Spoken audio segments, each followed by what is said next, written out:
What's up, YouTube? It's your boy Thomas back again with another rendition of Truth Be Told. Now, this week there wasn't anything major going on except for, they're still talking about how China's treating them people and putting them in concentration camps and all that kind of shit. And then the only other thing I saw was, they're still talking about the whole Ukraine-Russia situation. We'll see how that goes. I know U.S. isn't, with this illegitimate administration, Biden them are a bunch of pussies. They're not going to do anything about it. So, anyways, the real thing I want to talk to you about is a couple of shows I've been watching. Now, if you've been watching my videos, you know I'm not a huge fan of reality TV shows. I'm just not. I never have been. Very few reality TV shows do I watch.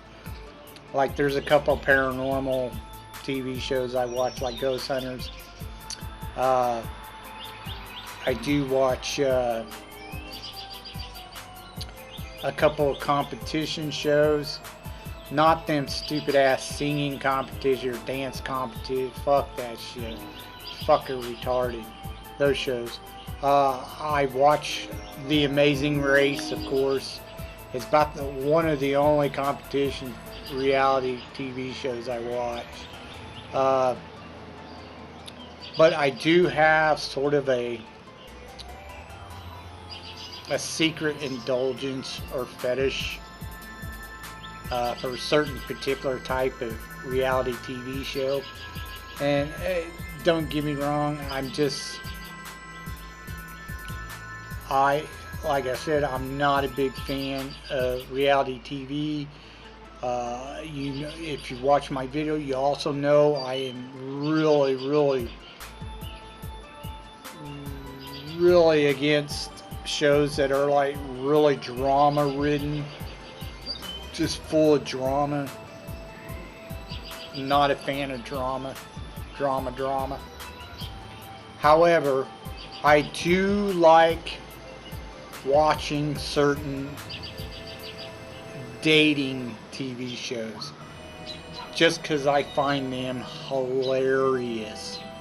They're just funny as fuck sometimes because some of the stupid shit they do. Now, when The Bachelor first came out,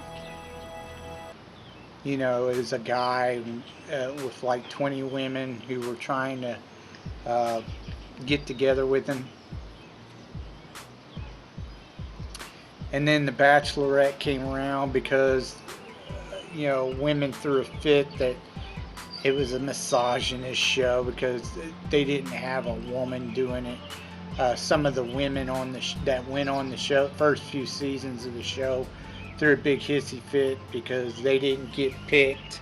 Boo hoo hoo. So they deserved a chance at doing the same thing, but with a bunch of guys. But whereas The Bachelor's misogynist, The Bachelorette's okay. I mean, they can do it, but The Bachelor can't. It's fucking stupid. But anyways, I like them particular type of dating shows. I don't like the ones where they have groups together. It's not a big, like Paradise Lost or whatever the fuck that island, Temptation Island. Those are stupid. I can't stand them because they're retarded. I like it when it has the guy with the women, because the women will do crazy ass shit. And there's always one or two women that they purposely put on the show to cause a shit ton of drama. Every season. There's like 26 seasons of The Bachelor, and it doesn't work. None of these dating shows work. They're fake. They're scripted. It's all a bunch of BS. It's just literally to draw out drama and get a bunch of women to watch the show. I think they've had like 2 or 3 couples that's actually stayed together. And that's because they're marrying like after a month. Come on, give me a break. They have like 3 dates and then have sex, in one of the last episodes. That's whatever. And then they're getting married. So dumb. That shit don't work. But anyways, there's 2 shows I want to talk about are newer shows. The first one is called The Love Trap, and I'm telling you right now, these British dating shows are just weird. They're weird. Anyways, they did a show called The Love Trap, and it was hilarious at first because they have like 3 women in the elimination round, and they're all standing on trap doors, and whoever he chooses that he thinks is a trap, they'll drop him down through the floor. You got either a love match or love trap. Now the love traps, it's a screwed up show because the love trap is there to win $20,000, not the Bachelor. And they're supposed to try to convince him that they're really interested in him, even though they got a boyfriend or a fiance at home. I was like, that's screwed. What the? Women are, super shady. Especially British women. They're bad. They're bad about that. American women are bad too, but British women, my gosh. They have no scruples, no shame. Anyways, supposedly they talked to their boyfriend to come on the show to win $20,000. I'm like, whatever. I guarantee you, he's a simp, and she literally talked him into letting her do it. She wanted to go on the show. But anyways,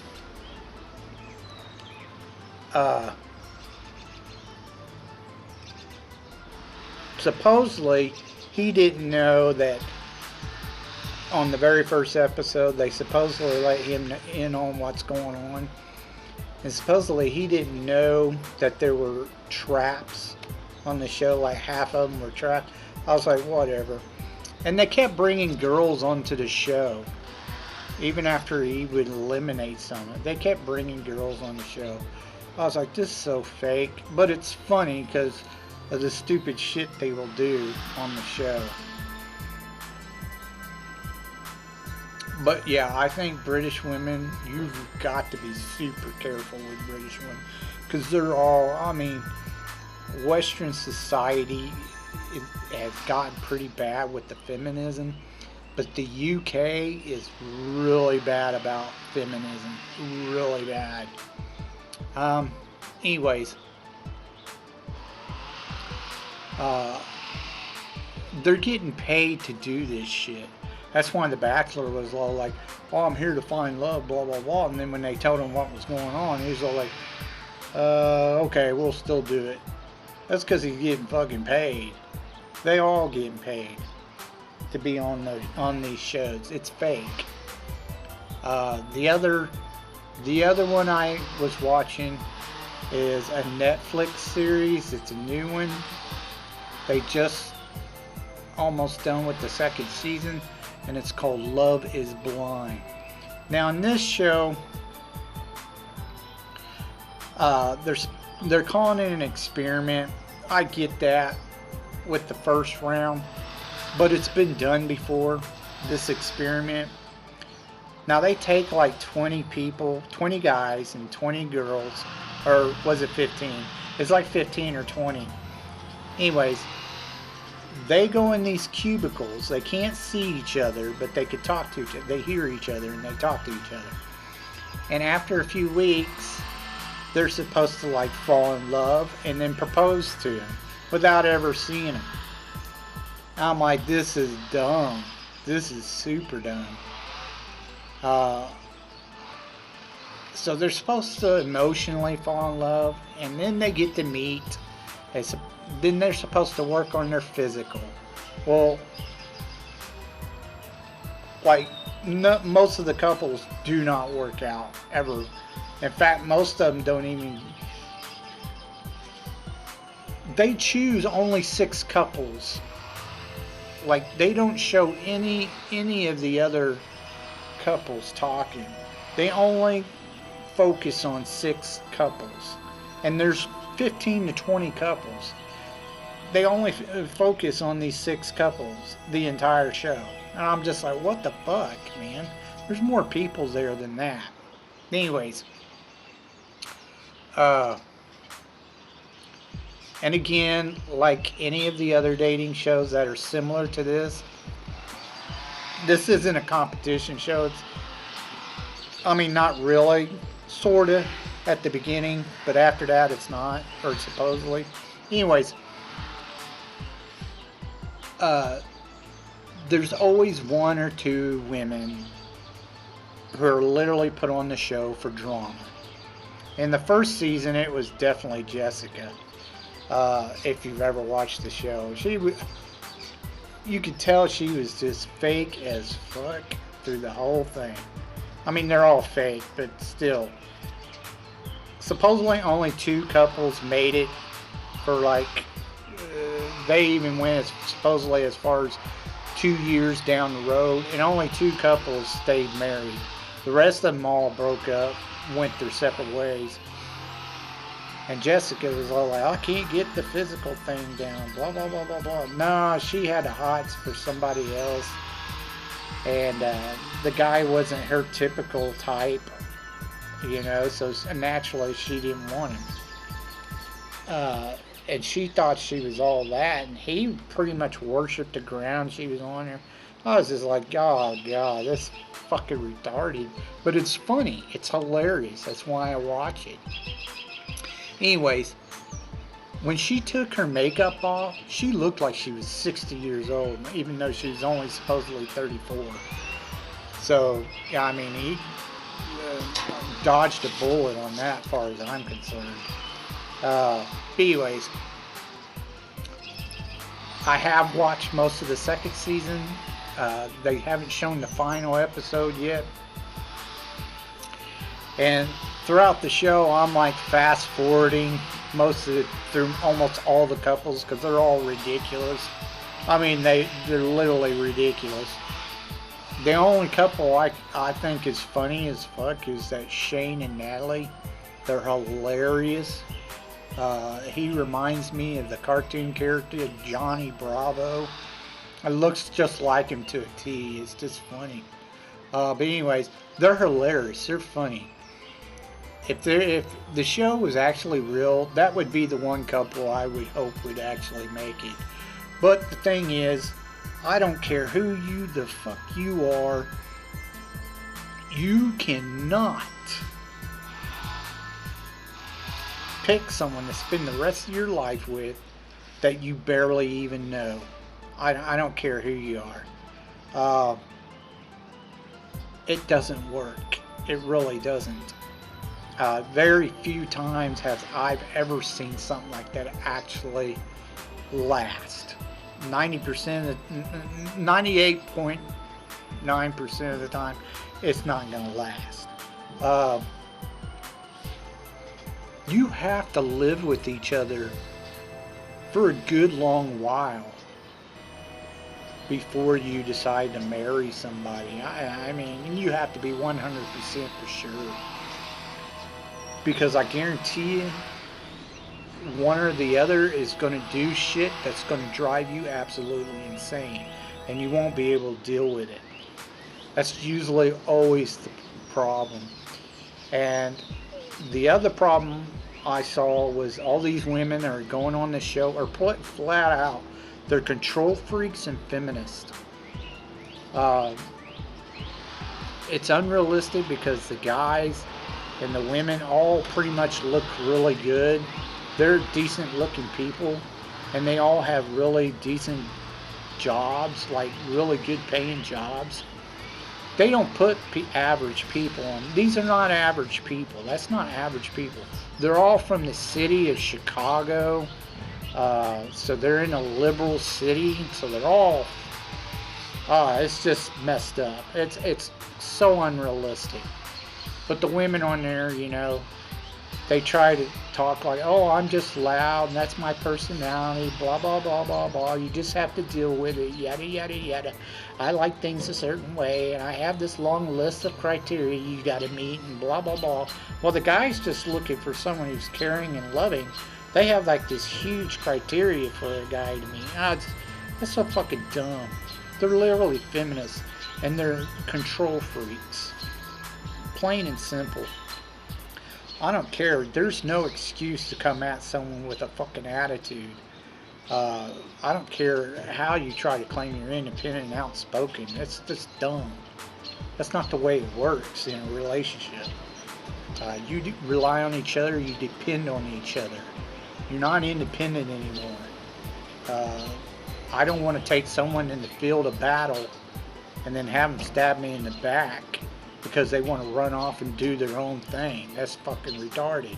You have to be on the same page. You're a team. You're partners. You work on shit together, tackle life problems together. You know, and whether you like it or not, nature has set it up to where men are dominant and women are submissive. That's the way it works. You don't have to like it. You just have to go with it, because you're always going to be alone if you've got a fucking attitude problem. And that's the problem with most women and feminists in Western society. They have an attitude problem. They want to control everything, be a control freak. You can't do that. It don't work. Anyways,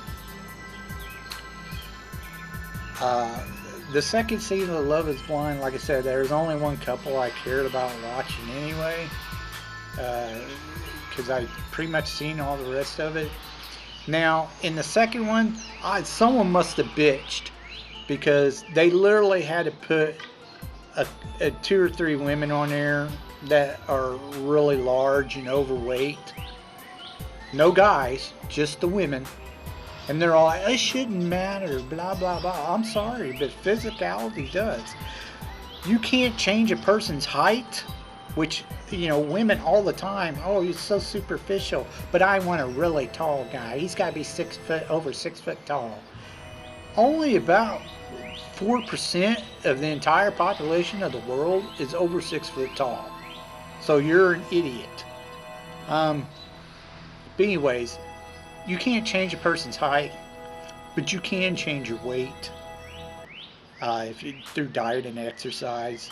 So ladies can bitch all they want to about that crap. Lose the weight.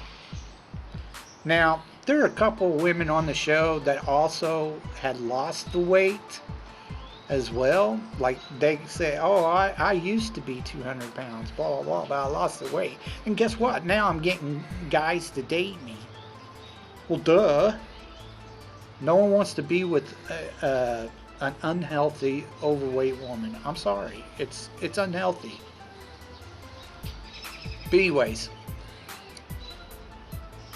they're hilarious. They're funny.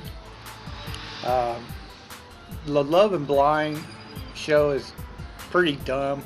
I really don't recommend that one. But the Love Trap was awesome. I loved that show. It was fucking hilarious because it was so screwed up and it was just funny as hell. Definitely check that one out for sure. I wouldn't worry about Love is Blind. It's kind of it. The second season, it's pretty redundant. It's literally like the second one. But yeah, definitely check out the Love Trap. You'll probably like it a lot. But Love is Blind, don't even bother. It's not worth it. It's pretty boring. I was just, come on, get on with it kind of shit when I was watching the show. They drugged the shit out of that show. Anyways, let's get on to your B-movie reviews. Then I dash away from Popo. Yeah, snakes around my grass, they want my dodo. But I keep a 40, they don't know, no. Okay, movie holics. This week is Horror Week.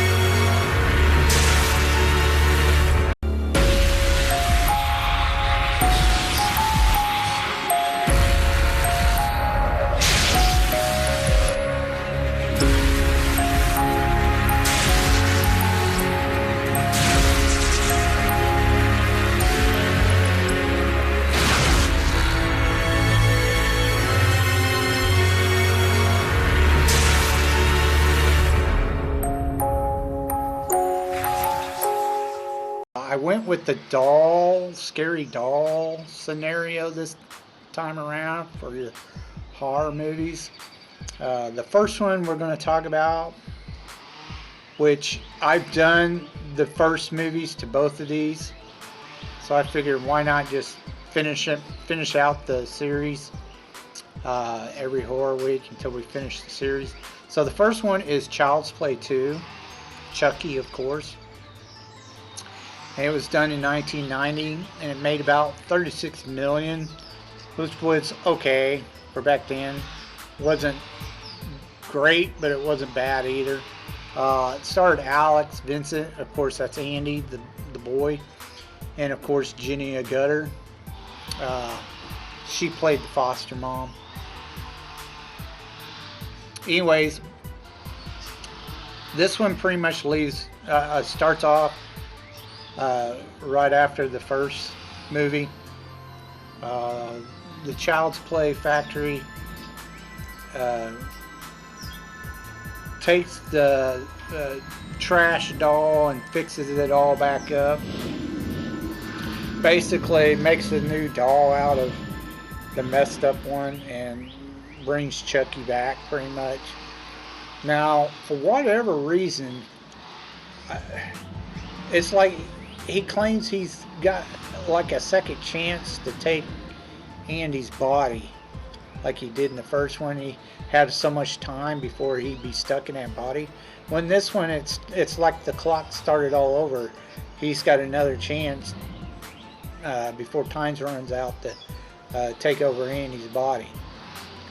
His mother is supposedly in a mental ward, and Andy is now in foster care. He is sent to a family. Jenny Agutter is the foster mom. Chucky starts killing off the family one by one when he finds out where Andy is. And he tries to kill Andy again. And Andy has like a foster sister there, older foster sister there, who helps him take care of Chucky at the factory again. And that's pretty much the end of the movie.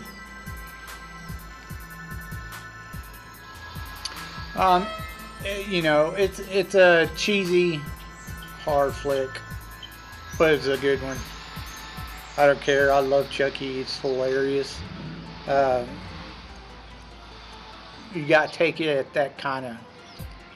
It's not really scary. It's funny. So I loved it. I love I like Chucky. So I give it 2 thumbs up. Definitely check it out. It's worth a watch. The second movie that I watched, again, I've done the first one to this one as well. You can check it out in later video or earlier videos of mine. This is the sequel to Puppet Master. Puppet Master 2, done in 1990. I couldn't find any box office numbers because most generally it was done by a company called Full Moon Entertainment. And I loved Full Moon back in the early 90s. I loved their videos and their stories and shit. But they mainly went straight to video. They didn't go in the theater. Now this stars Steve Wells and Elizabeth McLean. Hope I pronounced that right. Anyways, basically this kind of leads off from the first one as movie in a way. The dolls are running out of juice. Like they've got some type of chemical that helps them stay animated, and they need more. So they use the last of their juice to resurrect the Puppet Master. The Puppet Master comes back, and he gets them to start killing people. So they have to take a piece of a person's brain I can't remember which piece it is, but they need to take a part of the brain to make this concoction or this chemical or whatever that animates them. But he uses them wrongly. He kind of abuses their trust. He's not worried about the dolls. He's worried about himself and trying to resurrect his dead wife. So they end up turning on him and killing him off. And then the people that were staying at the motel, they were all paranormal investigators, and they pretty much wiped most of them out, taking their brain. Of course, there, you got one couple that makes it out, and the guy, his mother, they take her out early on, but they didn't kill her. Instead, what they did was they gave her they'd made another concoction, but just a little bit. So they fed her some of the concoction or the chemical and put her in an animated body as well, or a doll, a life-size looking doll, and she basically becomes their new puppet master. And at the end of the movie, she's talking about going and doing like little puppet shows for some teenagers in a facility that's not just mentally for the mental teenagers, but also corrections facility for messed up teens. And that's where they leave it off. It's left off right there. This one was okay. I don't think it was good as the first one. It was alright. They do introduce they kill off Leech Woman, and they do introduce a new doll called Torch running around with a flamethrower or whatever. This is the only one of these movies of the Puppet Master series that kills a kid. Now, it doesn't show the kid dying. It just shows him, what happens to him. But anyways, like I said, it was okay. It's worth a one-time watch. Not as good as the first one. I give it a thumbs up and thumbs down. I liked some of the Puppet Master series. This one wasn't one of my favorites, though. It was okay. Anyways, if you have anything you wish to, any thoughts about what I said about earlier in the video, please leave your thoughts in the comment section down below. I'd like to hear from you. And if you could think of any underrated or B-type movies that you think I may never have heard of or seen, please leave your suggestions down in the comment section down below, and I'll get to reviewing them as soon as I can. So until next time, I told you you'd be told the truth, and you've just been told.